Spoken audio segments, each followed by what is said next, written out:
Fala pessoal, estamos aqui para mais um vídeo. Meu nome é Arthur, eu sou analista de valores imobiliários.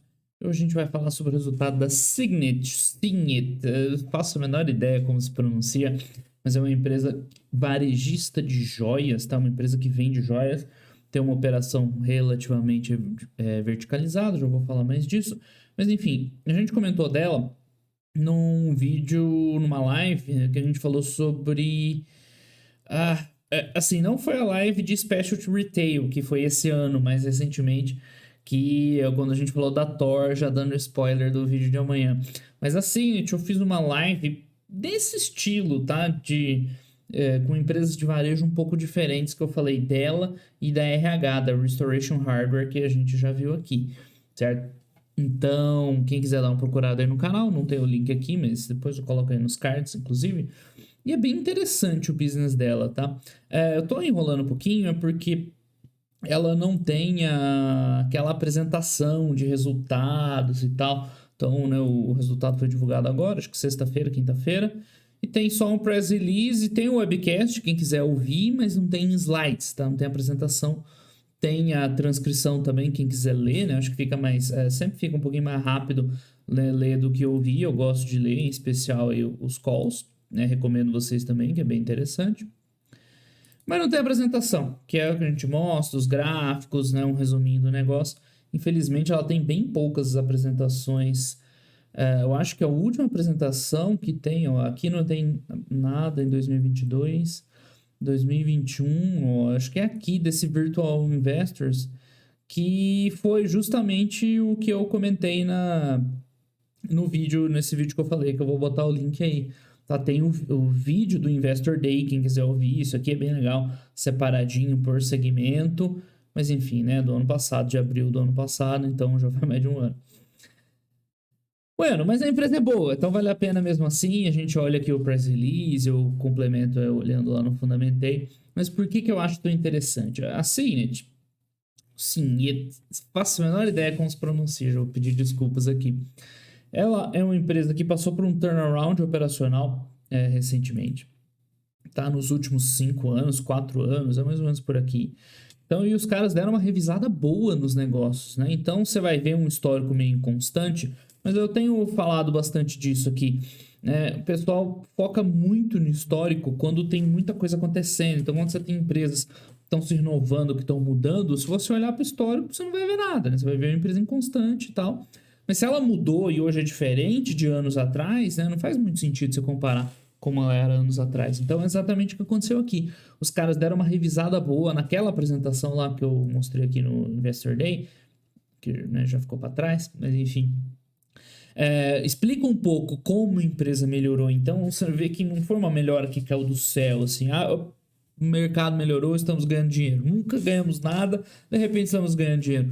Não, eles fizeram várias iniciativas. Se vocês verem lá o business, ele tem aqueles check em todas as boxes lá, tem o mini channel, que segundo eles é uma coisa meio novidade para esse varejo de joias lá nos Estados Unidos, que ainda é muito presencial e eles já estão, né, misturado todo no digital. Eles têm uma parte da operação verticalizada, ele tem várias marcas, isso é legal. Né? A gente está acostumado com empresas de uma marca só e um posicionamento só, né?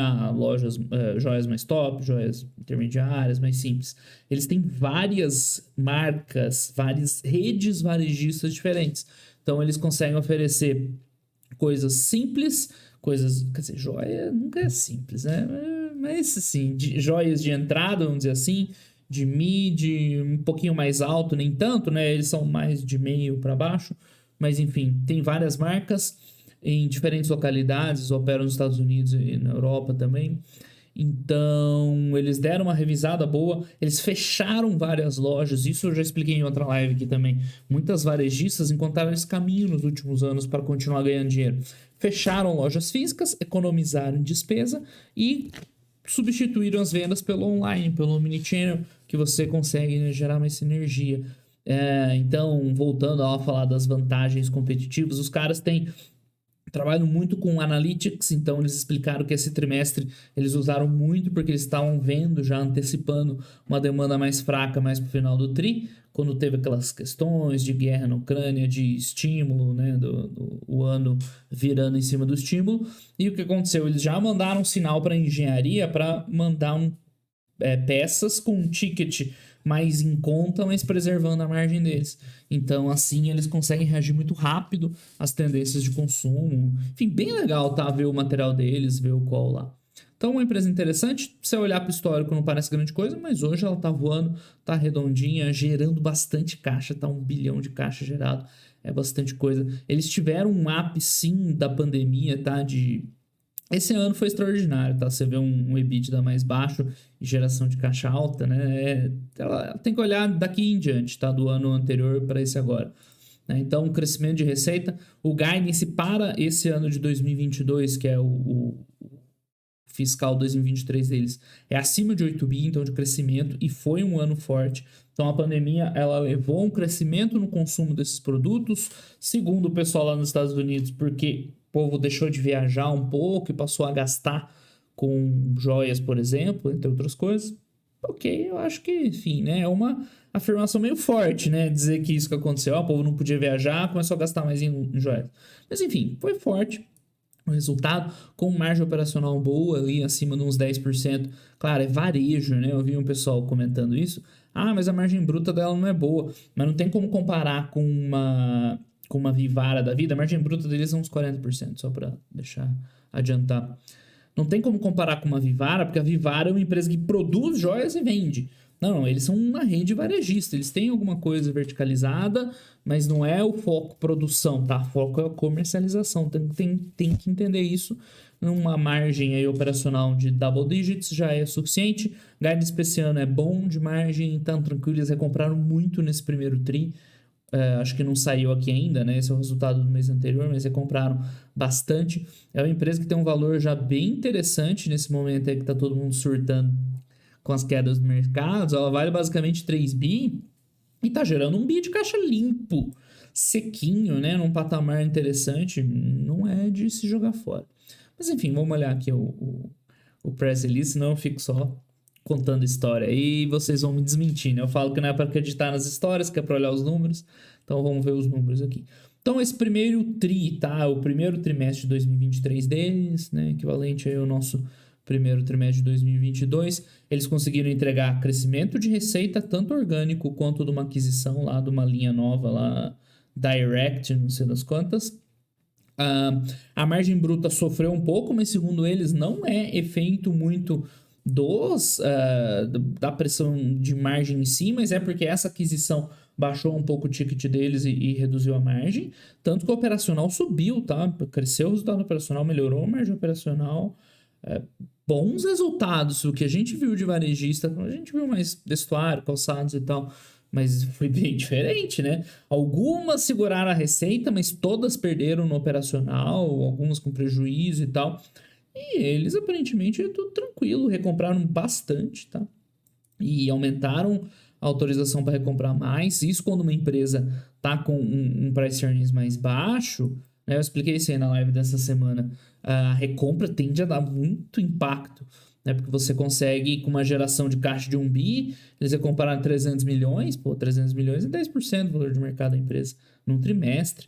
Então, né, e você vê que a gestão tá de olho nisso porque ela sabe esse potencial que tem de gerar valor para o acionista utilizando o caixa para recompras no momento, né? Mas enfim, voltando aqui, a performance foi forte, né, uma execução de sucesso, a gente cresceu 9% de top line, dadas as condições atuais é excelente, claro, né, a inflação ajuda no top line, mas tá bom. Orgânico foi 2,6 e eles tiveram aquisição, né, de uma linha que contribuiu com o resto, tá? Então os consumidores gostaram aí da novidade, freshness. Uma preocupação recorrente que a gente tem visto esse trimestre, né? Estoques, né? Inventory. E segundo eles, está tudo tranquilo, saudável, está fresh, né? Newness, ou seja, até não tem produto empacado. Eles estão oferecendo produtos de um ticket médio mais alto. Na verdade, o que aconteceu? Essa pressão no consumo, por questão do estímulo e tudo mais, foi na zona de ticket mais baixo, né? De se esperar. Então, as vendas deles moveram mais para um higher price point, ou seja, né, para tickets mais altos, tá? Diamantes, metais preciosos. Então, eles têm escala, têm um balanço sólido, várias marcas. Então, dá flexibilidade para eles navegar nesse cenário de incertezas. Tá? A gente reafirma o nosso guidance anual, tá? Que é bom, que é um guidance bem positivo, assim. Então, é um crescimento 10%, mas dadas as circunstâncias e dada a comparação com o ano anterior, é muito bom, tá? E expansão do programa de recompras autorizando mais 500 milhões, isso é bom, tá? 500 milhões é mais que 10%, contando com o que ela já comprou, e ela tem caixa para comprar, tá? Ela tem condições, ela não tá aí forçando a barra para recomprar, para elevar um earnings per share, por exemplo. Não, tem geração de caixa suficiente para fazer essas recompras, e enfim, se ela passar aí 2 anos, isso aí, a empresa depois volta muito forte, né? Com a base acionária bem menor. Bom, eles nem tudo são flores, né? Anteciparam aí alguma, né, diminuição na demanda, softening, né? Dá uma aliviada na demanda nos lower price points, ou seja, né, nos produtos de preço mais baixo, da inflação, do estímulo, que a gente já está cansado de falar, mas eles fizeram os ajustes, né? Tailored assortments. Então, aquilo que eu falei, né? O time de engenharia reagiu rápido e lançou produtos novos que se adequavam nessa nova demanda, fora a parte digital, escala e tudo mais. A gente continua focando nos fatores sob nosso controle e alavancando nossas vantagens competitivas quando a gente navega nesse cenário macro. Muito bom, então os resultados foram um crescimento aí de 9% na receita, same store sales de 2,5%, tá bom, né? Nada espetacular, mas tá bom. O lucro operacional, o gap veio baixo no 0,2, mas foi porque eles resolveram um pepino lá antigo da empresa de 15 anos atrás. Então, quando eu comentei, essa gestão assumiu, acho que nos últimos 5 anos, uma coisa assim, mais ou menos por aqui. E eles tinham um processo na justiça de 15 anos atrás que eles resolveram esse trimestre, por isso que o gap veio zerado. Mas enfim, essa é absolutamente não recorrente, né? Aí o non-gap foi 1,94, né, 194 milhões, uma boa alta em relação ao trimestre comparável do ano anterior e uma base forte de comparação. Então tá muito bom esse resultado aqui. E como eu falei, receita, a gente viu outras varejistas com receita boa, se segurando na receita. Mas a inflação tal, né? Mas aí onde pesava era no lucro operacional, que as despesas pesavam. E eles conseguiram um belo resultado com expansão de margem, se eu não estou enganado, tá? Em relação ao earnings per share, claro, né, o gap veio com prejuízo por conta desse não recorrente, né, mas o non-gap, que aí seria o ajustado, 2,85 para 2,23. Então, olha o impacto que tem a recompra. Quer ver? Ó, vamos calcular. Não tem presentation, mas a gente calcula aqui na mão. O lucro operacional, ele cresceu quanto? Cadê? Botei bem em cima. 194 menos 168, aproximadamente, tá? 26, né? Aqui em cima de 194 é 13% de alta. É muito bom, tá? Ganho de margem, cresceu mais a receita. Mas o earnings per share, 2,86, tá bem aqui, ó. Né? 2,23, ela ganhou 60 centavos de earnings per share, que é mais de 20% de crescimento. Isso aqui é um crescimento forte. É empresa que tá voando, tá? Por quê? Porque ela recomprou muito, né, recentemente.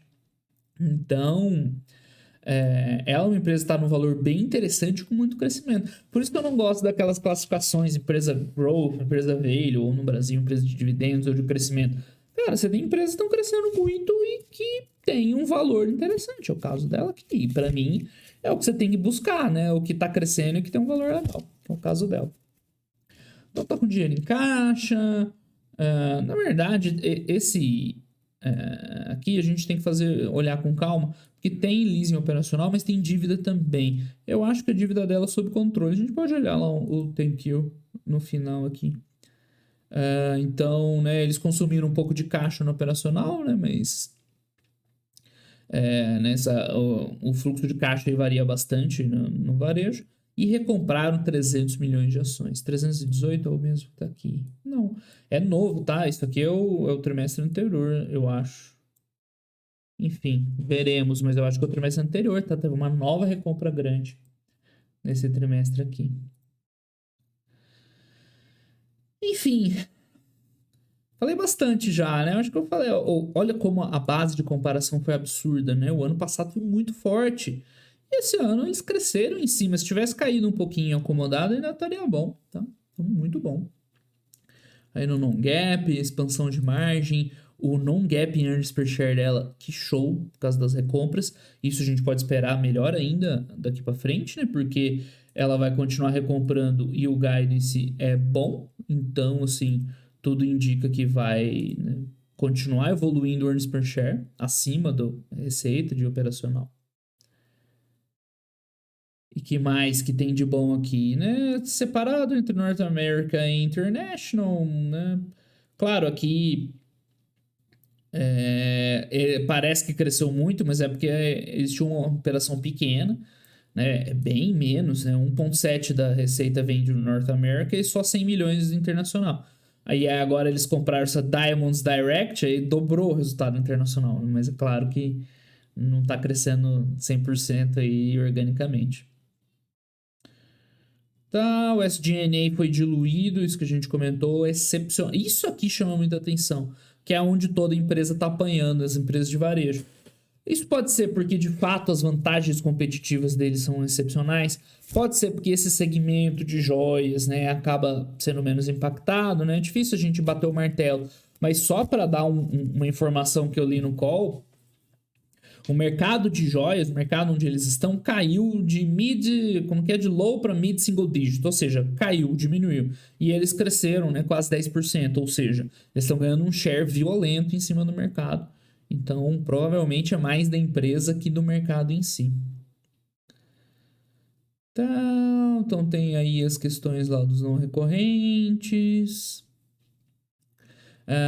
Que mais? Lembrando, tá? O earnings per share, ele leva em conta as preferred shares. Então, só para esclarecer. Então, em termos de balanço, a gente checa lá a questão do caixa. Eles têm mais ou menos um bi em caixa. Então, reduziu um pouquinho, né? Esse 1,3 caiu para 900 milhões. Isso aqui, ó. Já não tem mais esse valor, tem um pouquinho menos. Né? Porque ela também recomprou pra caramba, né? Então, é possível que ela esteja com um pouquinho de dívida aí para botar naquela conta. Mas eles têm, ó, 2 bi em estoque. Então, lembrando, fazendo um paralelo com a live de quinta, né, do ciclo de caixa, essa é uma empresa de giro lento. Né? Não por culpa dela, é pelo business mesmo, né? O estoque tem um valor alto, né? Ela não gira tanto, então fica muito dinheiro preso no capital de giro, é 2 bi.